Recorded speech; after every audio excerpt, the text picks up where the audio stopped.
இயேசு கிறிஸ்துவின் இனிதான நாமத்தில் இன்றைய ஆவிக்குரிய சிந்தனைக்கு உங்களை அன்புடன் வரவேற்கின்றோம். இப்போதும் ஒரு பாடலுக்கு பின்பு உங்கள் சிந்தையை தெளிவிக்கும் ஆவிக்குரிய செய்தியை கேட்கலாம்.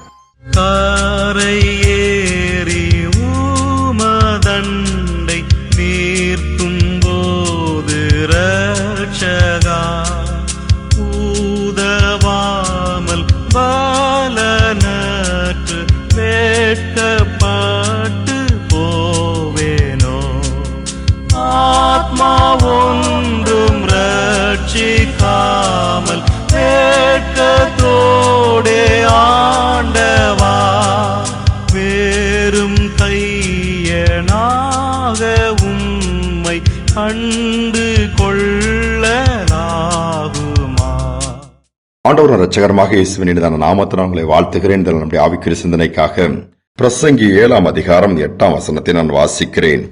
ஒரு காரியத்தின் துவக்கத்தை பார்க்கிலும் அதன் முடிவு நல்லது, பெருமையுள்ளவனை பார்க்கிலும் பொறுமையுள்ளவன் உத்தமன் என்று வேதம் சொல்லுகிறது.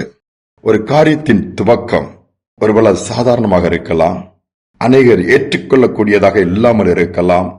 ஆனால் அதன் முடிவு ரொம்ப முக்கியம் என்று ஆண்டவர் சொல்றாரு. நம்முடைய ஆண்டவர் முடிவை பார்க்கிறார். நம்முடைய ஓட்டத்தை எப்படி ஓடி முடிக்கிறோம். ஓட்டப்பந்தயத்தில் அநேகர் ஓடுவாங்க, ஆனா முடிவு ட்ராக் படி கரெக்டா ஓடி முடிச்சவங்களுக்கு, ஃபர்ஸ்ட் வந்தவங்களுக்கு தான் பரிசு பொருட்கள் கொடுக்கப்படும். கிறிஸ்தவ வாழ்க்கை ஒரு ஓட்டப்பந்தயம். எல்லாரும் ஓடலாம், ஆனா எப்படி முடிக்கிறோம் ரொம்ப முக்கியம். அதனால இந்த நாட்கள் நம்முடைய வாழ்க்கையின் ஒவ்வொரு காரியங்களையும் அதுல கவனமாக இருக்க முடியும் ஆண்டவர் எதிர்பார்க்கிறார். மனிதனுடைய வாழ்க்கையின் ஓட்டம் எப்ப முடியும்னு தெரியாது, அதனால தான் ஆயத்தமாகவே இருக்க வேண்டும் என்று சொல்லி வேதம் சொல்லுகிறது. எசேக்கியா ராஜாவுடைய வாழ்க்கை பார்க்கும்போது ஆரம்பம் ரொம்ப அழகா இருந்துச்சு. நல்லா அரசாட்சி பண்றாரு, நிறைய மாற்றங்கள் ஏற்படுத்துறாரு. ஆனா அவருடைய குறிப்பிட்ட காலத்துல வியாதிப்பட்டு படுக்கும்போது கூட ஆண்டவர் சொல்றாரு, தீர்க்கதரிசனமா வாழ்க்கை முடிஞ்சிருச்சுப்பான்னு சொல்லும்போது, இல்ல நான் உண்மை உத்தமா இருந்த ஆண்டவரே, ஏன் எனக்கு இந்த வியாதி வந்துச்சுன்னு அழுகிறாரு. அதே தீர்க்கதரிசனம் மூலமா 15 வருஷம் கூட்டி கொடுக்கிறார். குட்.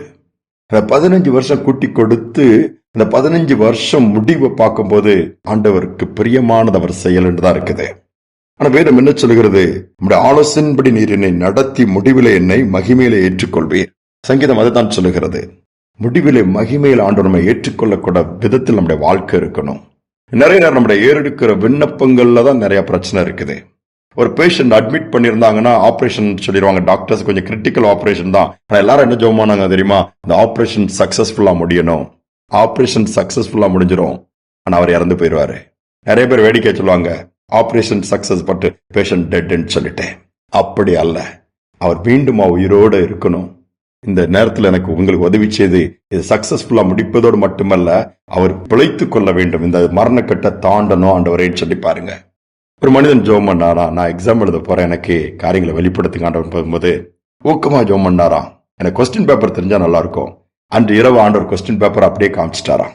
கொஸ்டின் என்னென்ன கொஸ்டின் வரும் அந்த எக்ஸாமுக்கு எல்லாமே தெரிஞ்சிடுச்சு. நேரா போய் அடுத்த நாள் எக்ஸாம் சென்டர்ல போய் உட்காரும் போது அந்த கொஸ்டின் கொடுக்கறாங்க, அப்படியே டிட்டோ அந்த லைன் கூட மாறாம அப்படி அழகா இருக்குது. பார்ட் ஏ பார்ட் பி எல்லாமே இருக்குது. ஆனா அவரு ரிசல்ட் வருது, ஃபெயில் ஆயிட்டாரு. ஏன்? கொஸ்டின் பேப்பர் தான் ஆண்டவர் காமிப்பாரு, ஆனா படிக்கணுமே.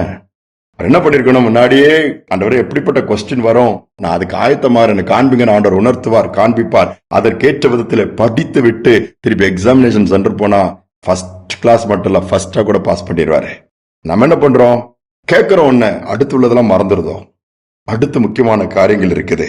அதனால நாம் இந்த நாட்கள்ல நாம் ஜெபிக்கிற காரியத்துல கொஞ்சம் கவனம் எடுத்து, ஆண்டவரே இதை வெளிப்படுத்துங்க. நிறைய காரியங்கள் வெளிப்படுத்துறாரு, எதற்கு நிறைய பேருக்கு தெரியாது. இரவு நேரத்துல சொப்பனம் வரும், தரிசனங்கள் வரும், வார்த்தையின் மூலமா பேசுவாரு, உணர்த்துவார், இருதயத்துல தோன்ற உடனே ஜெபிங்க. ஆண்டவர் என்ன சொன்ன நானு சில குடும்பத்துல இழப்புகள் வர மாதிரி, யாரோ அடிபடுற மாதிரி, விபத்தில் வர மாதிரி எல்லாம் சொப்பனத்துல காமிச்சா காலையில எந்திரிச்சு உட்கார்ந்துட்டே இருப்பாங்க. சிலர் அப்படியே மறந்துடுவாங்க. அது அப்படியே நடந்த பிறகு ஐயோ எனக்கு தெரிஞ்சத நான் பார்த்தேன, வேஸ்ட் பண்ணிட்டீங்க. மாறாக ஜெபம் பண்ணீங்கன்னா ஆண்டவர் இப்படி நடக்கக்கூடாது. அப்படியே ஒரு சூழ்நிலை வந்தாலும் யாருக்கும் உயிர் சேதம் வரக்கூடாது. ஜெபித்து பாருங்க, கர்த்தர் இந்த ஜெபத்தை கேட்டு மாற்றத்தங்க கொடுப்பாரு. முடிவு ரொம்ப முக்கியம். இன்னைக்கு நாம என்ன செய்ய போறோம்? இன்னைக்கு ஒரு முடிவு எடுப்போம். ஆரம்பத்தை காட்டிலும் முடிவு முக்கியம். எங்களுடைய இறுதி நாட்கள் வருகை ஒருவரை தாமதிக்குமானால் இறுதி நாட்களை சந்திக்க நேரிடும். வருகை முந்திக் கொள்ளுமானால் அப்பொழுது நாம் ஆயத்தமாக இருக்க வேண்டுமே. ஆண்டவர் கருத்துல கொடுத்து ஜெபிப்போமா. அன்பின் தகப்பன், இந்த நல்ல நாளுக்காக தருணத்திற்காக நன்றி ஆண்டவரே. ஆரம்பத்தை காட்டிலும் முடிவு ரொம்ப முக்கியப்பா.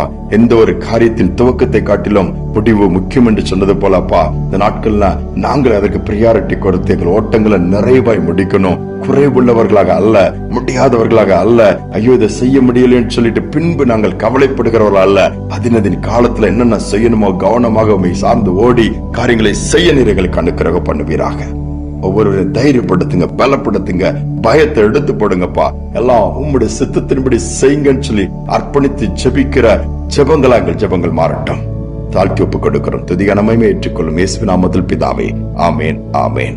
ஆரம்பத்தை காட்டிலும் முடிவு முக்கியம் என்ற வேதம் சொல்லுகிறது. நம்ம ஆண்டவர் அதை எதிர்பார்க்கிறார். நாமும் முடிவுக்கு முக்கியத்துவம் கொடுத்து ஒவ்வொரு நாளும் நமக்கு நியமித்திருக்கிற பாதையில பொறுமையோடு ஓடுவோம். நிச்சயமாகவே கர்த்தர் ஒரு நாள் மகிமையிலே நம்ம ஏற்றுக்கொள்வார். இந்த சிந்தனையோடு இந்த நாளை தொடருவோம். மீண்டுமாய் நாளை தினம் சந்திப்போம். பரமழைப்பின் பந்தய பொருளுக்கா நான் லக்கை நோக்கி ஓடுகிறேன். பரமழைப்பின் பந்தய பொருளுக்கா நான் லக்கை நோக்கி ஓடுகிறேன். ஓடுகிறேன், நான் ஓடுகிறேன், என் இயேசுவுக்காய் நான் ஓடுகிறேன். ஓடுகிறேன், நான் ஓடுகிறேன், என் இயேசுவுக்காய் நான் ஓடுகிறேன். அல்லேலூயா, அல்லேலூயா, அல்லேலூயா, அல்லேலூயா, அல்லேலூயா, அல்லேலூயா, அல்லேலூயா, அல்லேலூயா. பரம அழைப்பின் பந்தய பொருளுக்கா நான் லக்கை நோக்கி ஓடுகிறேன். பரம அழைப்பின் பந்தய பொருளுக்கா